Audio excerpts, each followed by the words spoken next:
आदाब, मुंसिफ टीवी में आपका इस्तकबाल है। आप देख रहे हैं महाराष्ट्र न्यूज। पहले हेडलाइंस।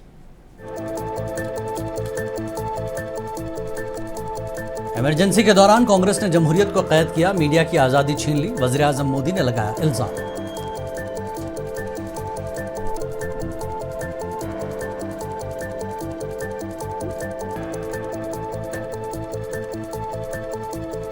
मल्लिकार्जुन खड़गे ने बीजेपी को बनाया तनकीद का निशाना, कहा आज गैर एलानिया इमरजेंसी से गुजर रहा है मुल्क।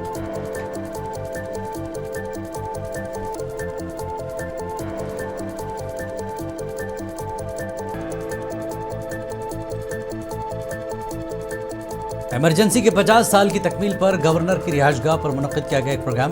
गवर्नर सीपी राधाकृष्णन, वज़ीर आला ने की शिरकत।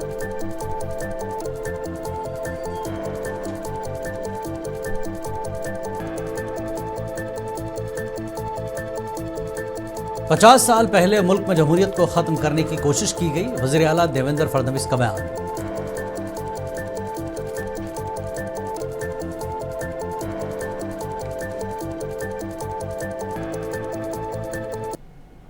और खबरें तफसील से। वज़ीर आज़म मोदी ने आज इमरजेंसी के 50 साल मुकम्मल होने पर उसे मुल्क की जमहूरी तारीख का स्याह तरीन बाब और संविधान हत्या दिवस करार दिया और इसके खिलाफ लड़ने वालों को सलाम पेश किया। वज़ीर आज़म मोदी ने सोशल मीडिया प्लेटफॉर्म एक्स पर लिखा कि आज हिंदुस्तान की जमहूरी तारीख के स्याह तरीन बाबों में से एक है। इमरजेंसी के निफाज के 50 साल मुकम्मल हो गए हैं। मुल्क के लोग इस दिन को संविधान हत्या दिवस के तौर पर मनाते हैं। इस दिन आइन में दर्ज अक़दार को पसे पुश्त डाल दिया गया, बुनियादी हुकूक को मुअत्तल कर दिया गया, लीडरों और समाजी कारकुनों को जेलों में डाल दिया गया। वज़ीर आज़म ने कहा कि द इमरजेंसी डायरीज़ इमरजेंसी के बरसों के दौरान मेरे सफ़र को बयान करती हैं। उसने उस वक्त की बहुत सी यादें ताज़ा कर दी। कांग्रेस सदर मल्लिकार्जुन खड़गे ने इमरजेंसी के 50 साल मुकम्मल होने पर मरकजी हुकूमत और बीजेपी हुकूमत वाली रियासतों के जरिए मुनक्किद किए जाने वाले प्रोग्रामों पर सवालात उठाए। उन्होंने कहा कि हम आज मुल्क में एक गैर एलानिया इमरजेंसी का सामना कर रहे हैं। बीजेपी हमारी संविधान बचाओ यात्रा से खौफजदा हो चुकी है और इमरजेंसी के 50 साल की बात करने लगी है।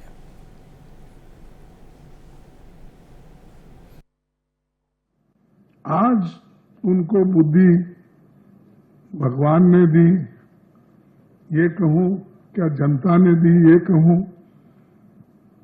मारा। अब उनको बुद्धि आ गई जब हमारे 1 साल से चल रहा है संविधान बचाओ यात्रा, उससे बीजेपी घबरा गई। घबराने के बाद ये जो पूरे देश में चला था, तो घबरा कर इन्होंने ये संविधान के खिलाफ कुछ ना कुछ वो कहना उनको है। तो इसीलिए वो क्या कर रहे हैं कि 50 साल का इमरजेंसी की बात अब कर रहे हैं। मैं कौन क्या कहा ये नहीं बोलना चाहता हूं, मैं सिर्फ इतना ही बोलना चाहता हूं, जो लोग अपने गवर्नेंस में नाकामयाब रहे, कुछ नहीं कर सके और उनकी विफलता इतनी है कि लोग आज इन्फ्लेशन के लिए पूछ रहे हैं। इमरजेंसी के 50 साल मुकम्मल होने पर गवर्नर की रिहायशगाह पर एक प्रोग्राम का इनेकाद अमल में लाया गया। इस प्रोग्राम में गवर्नर सीपी राधाकृष्णन, वज़ीर आला देवेंद्र फडणवीस और दीगर ने शिरकत की। तकरीब से गवर्नर सीपी राधाकृष्णन ने खिताब करते हुए कहा कि 50 साल पहले आज का दिन हिंदुस्तानी जमहूरियत का स्याह तरीन दिन था। आज़ाद हिंदुस्तान की तारीख में पहला मौका था कि किसी हुकूमत ने इतना सख्त कदम उठाया है। जमहूरियत की रूह को पामाल किया गया। On this day, the dignitaries who are sharing the dais with me, the young dynamic Chief Minister of Maharashtra, Shriman Devendra Fadnavis ji, the People's Leader and the Honorable Deputy Chief Minister of Maharashtra, Shriman Eknath Shinde ji, the ever-smiling Deputy Chairman, Maharashtra Legislative Council, Srimati Neelam Gore ji, our humble and simple Sriman Mangal Prabhat Lodaji, Minister of Skill and Employment, Innovation and Entrepreneurship, and my good friend and hard-working Sri Ashish Salarji, Honorable Minister for IT and Cultural Affairs, my beloved Ashok Vikji, Minister for Tribal Development in our government of Maharashtra, my colleague in the Parliament and in the parliamentary committees, Krit Somayaji, all the emergency satyagrahis, because of your fight, because of your selfless service, that today India is the greatest democracy of the world. Maharashtra के वज़ीर-ए-आला देवेंद्र फडणवीस ने कहा कि 50 साल पहले इस मुल्क में जमहूरियत को ख़त्म करने की कोशिश की गई। इमरजेंसी लगाकर इंदिरा गांधी ने न सिर्फ तमाम अपोजिशन लीडरों को जेल में डाल दिया, बल्कि आइन में बाबा साहब अम्बेडकर के दिए गए बुनियादी हुकूक को ख़त्म कर दिया। उन्होंने कहा कि इंदिरा गांधी ने हिंदुस्तान की जमहूरियत को ख़त्म करने की कोशिश की।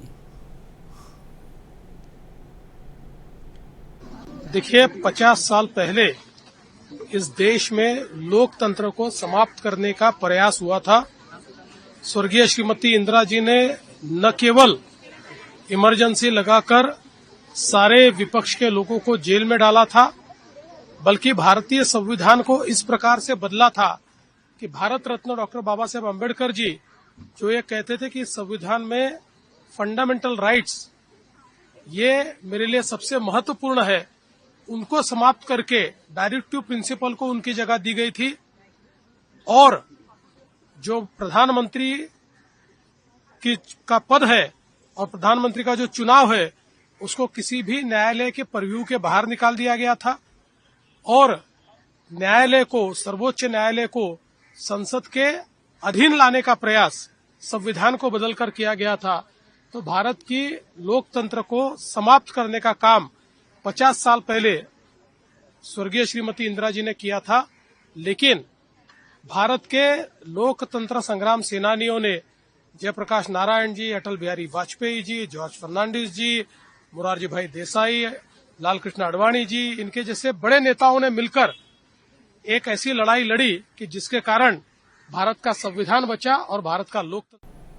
महाराष्ट्र के नायब वज़ीर-ए-आला एकनाथ शिंदे ने कहा कि 25 जून 1975 को मुल्क में इमरजेंसी लगाई गई थी। आज उसे 50 साल मुकम्मल हो रहे हैं और आज संविधान हत्या दिवस मनाया जा रहा है।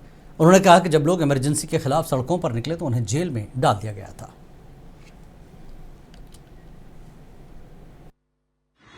ये आनी-बानी लगाई थी और आज उसको 50 साल हो रहे और ये संविधान की हत्या दिन मनाया जा रहा है। ये हमारे देश में एक ब्लैक डे के अनुरूप जो है एक काला दिन हम कहते हैं, ऐसा ये दिन आज मना रहे। संविधान की हत्या उस दिन हुई थी और लोकशाही की हत्या हुई थी और वहां पर जब भी इमरजेंसी लागू कर दी तो पूरी तरह सत्ता बचाने के लिए लोकशाही, लोकतंत्र को खत्म करना ये लोगों ने अस्वीकार कर दिया और लोग रास्ते पे उतर गए और इमरजेंसी के खिलाफ रास्ते पे लड़े भी और सभी लोगों को जेल में डालने का काम उस वक्त किया गया। और उसी के अवसर पर आज जो आनी-बानी के खिलाफ रास्ते पे उतरकर जिन्होंने जंग छेड़ा उनका सम्मान दिवस था। इसमें कई बड़े लोग, अटल बिहारी जी, आडवाणी जी, मोदी जी भी भेष बदलकर पूरे देश भर में संविधान के ये सब इमरजेंसी के खिलाफ लड़े। मैंने अभी भी आदरणीय हमारे लोकप्रिय मुख्यमंत्री देवेंद्र जी के पिताश्री गंगाधर राव फडणवीस ये भी उसमें थे, कई लोग थे। और जिस तरह ये लोकशाही को कुचलने का काम किया, ये बहुत ही लोकतंत्र के खिलाफ है। और बीजेपी लीडर प्रकाश जावड़ेकर ने पुणे में संविधान हत्या दिवस पर बात करते हुए कहा कि साबिक वज़ीर-ए-आज़म इंदिरा गांधी ने कुर्सी को बचाने के लिए इमरजेंसी लगाई थी। उन्होंने हर तरह से आइन की खिलाफ वर्जी की थी।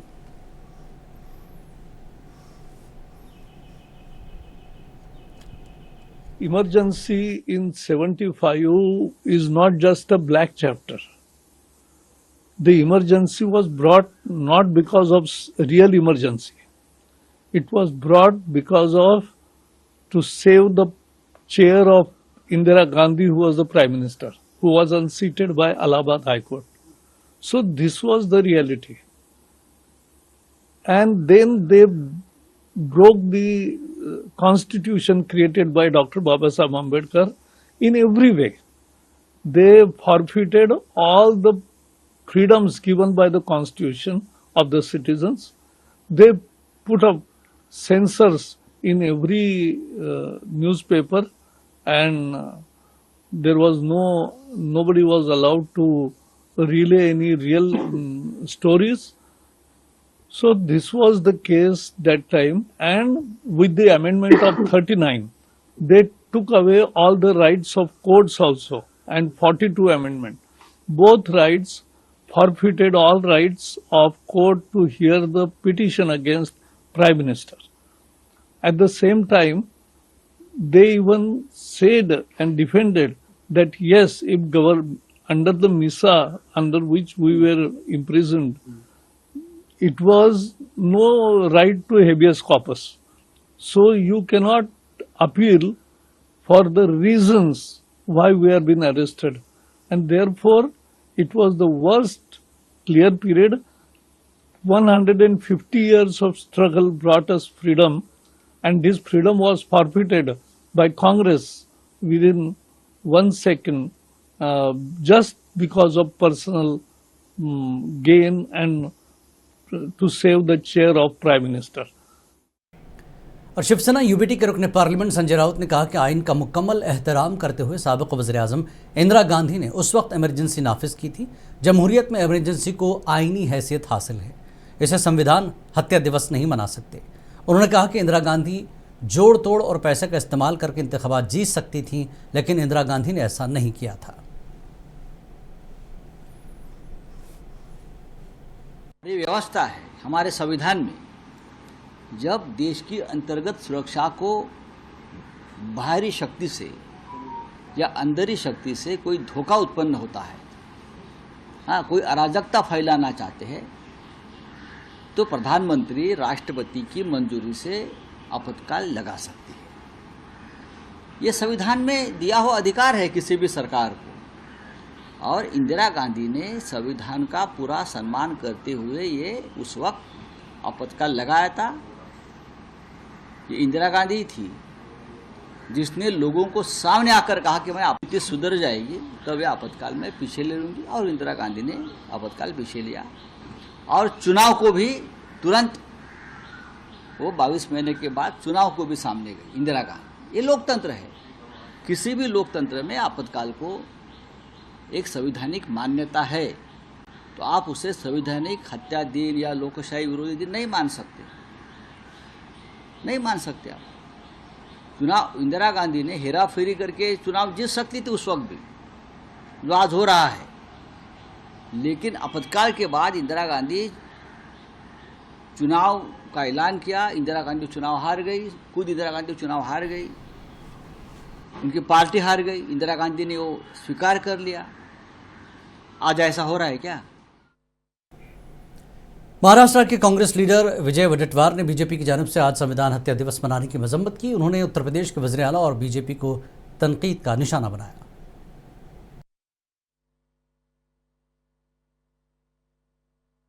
संविधान की हत्या करते हैं जिन्होंने कभी संविधान को माना ही नहीं था, संविधान निर्माण करते वक्त उसका विरोध किया था, वो आज ये जो दोगली भाषा बोल रहे, ये उनकी भूमिका, जहाँ पे जब देश स्वतंत्र हो रहा था, जिन्होंने स्वतंत्रता को विरोध किया, जिन्होंने इस देश के अंग्रेजों के साथ पूरा देश खड़ा था, तब जो विचारधारा है वो अंग्रेजों के साथ में खड़ी थी, जिन्होंने 55 साल तक अपना तिरंगा फहराया नहीं, जिस विचारधारा से पक्ष चलता है। तो मैं कहता हूं कि इनको लोकशाही की हत्या करना यानी संविधान की हत्या करना, इसे बोलना गलत है, यह हास्यास्पद है। इसकी वजह यह है कि जिन्होंने रोज संविधान को बदलने की भाषा की है, जिनके सीएम यूपी के अपने टेबल पर मनुस्मृति रखकर बात करते हैं, वो संविधान को मानते नहीं है। इनके बहुत सारे लोगों ने संविधान बदलने की भाषा की और मनुस्मृति लागू करने की भाषा की। जब ये आनी बानी की बात करते तब इंदिरा जी ने फिर से चुनाव में सामने गई।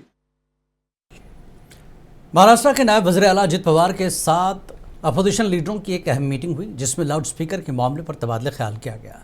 इस मीटिंग में अपोजिशन जमातों के सरकर्दा कायदीन अबू आसिम आजमी, वारिस पठान, नसीम सिद्दीकी, सना खान, ज़ीशान सिद्दीकी और दीगर ने शिरकत की। इस मीटिंग में मुंबई में अजान के दौरान लाउड स्पीकर के इस्तेमाल के हवाले से बातचीत की गई। अपोजिशन लीडरों ने इस मामले पर अपने तहफ़्फ़ुज़ात का इजहार किया और हल की तजावीज़ पेश की।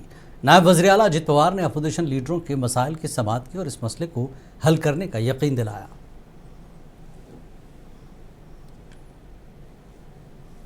लोगों ने अजित दादा पवार जी को, जो डेप्यूटी सीएम है, उनसे काफ़ी मुद्दों पर इस बारे में चर्चा की, जैसे कि हाई कोर्ट के ऑर्डर जो है उसको बाजू में रख के पुलिस प्रशासन के यहाँ से जिस मुद्दे को लेके उनका जीआर निकल गया, डीजी का जो जीआर है आईजी का, उसके ऊपर काफ़ी तफावत है। हाई कोर्ट के साथ उसका काफ़ी जो तालमेल नहीं है और इन कई मुद्दों के ऊपर हम लोगों ने की कि जो पुलिस का जो आईजी का जो जीआर है उसके अंदर काफ़ी टर्म्स कंडीशन डाले गए इस मुद्दे पर, और डेसिबल मेंटेन करने के बारे में जो भी चीज़ आई उसके बाद हाई कोर्ट का ऑर्डर्स मानने के साथ साथ जो परिपत्रक है पुलिस का, उसमें जो तफावत है वो हम लोगों ने अजित दादा के सामने रखी। हाई कोर्ट के डिसीजन के हिसाब से जहाँ तक हमने सब पूरा हाई कोर्ट का डिसीजन पढ़ा है या सुप्रीम कोर्ट के ऑर्डर्स पढ़े हैं या एमपीसीए की गाइडलाइंस हो जाए उसके ऊपर क्लियरली डेसिबल लेवल को मेंटेन करने की बात की गई है।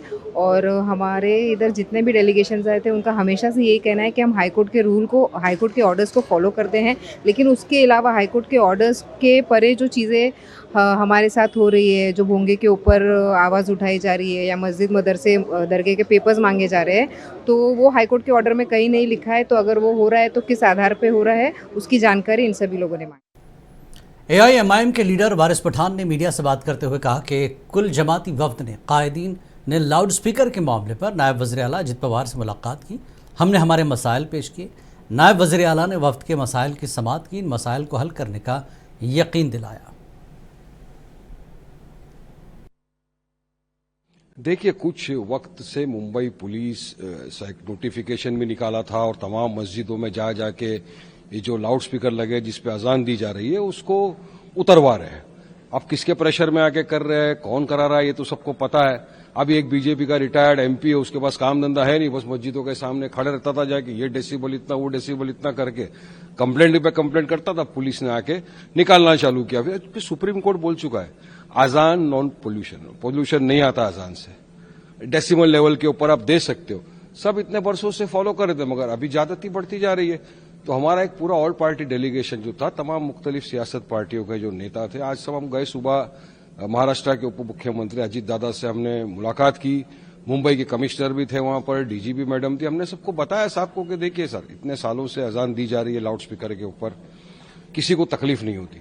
जो सुप्रीम कोर्ट ने गाइडलाइंस दिया है कि इस डेसिमल लेवल पे आपको अजान देना है, उसी डेसिमल लेवल के ऊपर अजान दी जा रही है, मगर अब उतारा जा रहा है जबरन। तो ये तो लॉ एंड ऑर्डर का मामला क्रिएट हो सकता है। तो क्या खाली मुसलमानों को ही कायदा कानून पालन करना है कि सबके लिए रहेगा? अब जो हाईकोर्ट ने आदेश दिया है तो क्या है? क्या आदेश भोंगे पर है, क्या आदेश अजान पे है, क्या आदेश नॉन पॉल्यूशन पे है? तो बताओ हमको। सुना हमारी बात को पूरा, और मैंने कहा सिर्फ मुंबई में ही है, बाकी पूरे रूरल एरियाज के अंदर तो कहीं भी इस तरह का वो नहीं है, कोई तकलीफ नहीं हो रही किसी को, सब कर रहे। तो यहां ही क्यों हमको तकलीफ दी जा रही है? क्योंकि मुंबई पुलिस ने कल रात मदनपुरा के इलाके में मसाजिद से लाउड स्पीकर को हटा दिया। इस मौके पर इलाके में बड़ी तादाद में पुलिस को तैनात कर दिया गया था। पुलिस ने 8 मकामात से लाउड स्पीकर को हटा दिया। इस कार्रवाई के दौरान 3 जोन्स के डीसीपी भी मौजूद थे। इस मौके पर शिवसेना यूबीटी के एमएलए मनोज जमसोदकर भी मौजूद थे।